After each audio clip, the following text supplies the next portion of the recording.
కాకుండా ఒక ప్రొడ్యూసర్గా చెప్పండి, మీరు షేరింగ్కి ఇంట్రెస్ట్ చూపిస్తారా లేకపోతే రెంటల్ సిస్టమ్కి ఇంట్రెస్ట్ చూపిస్తారా? Good afternoon sir. నేను వదిలితే నేను వెళ్ళిపోతాను సార్. ప్రొడ్యూసర్గా చెప్పండి. మీరు అంటే మీరు ప్రొడ్యూసర్గా చేస్తున్నారు కాబట్టి మీకు ఏదైతే బెనిఫిట్ ఉంటుంది అని అంటున్నాను.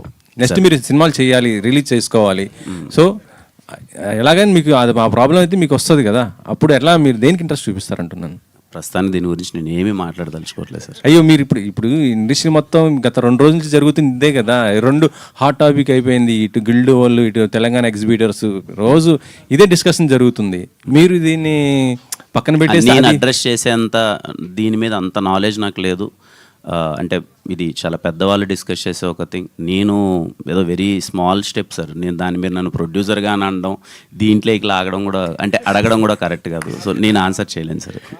ఓకే, శ్రీనివాస్ గారు, తిమ్మరాజుపల్లి టీవీ అంటే యాక్చువల్లీ చెప్పాలంటే సినిమా రిలీజ్ అయిన ఎమ్మటే ఇటు పైరసీ జరిగిపోతున్న పరిస్థితి ఉంది.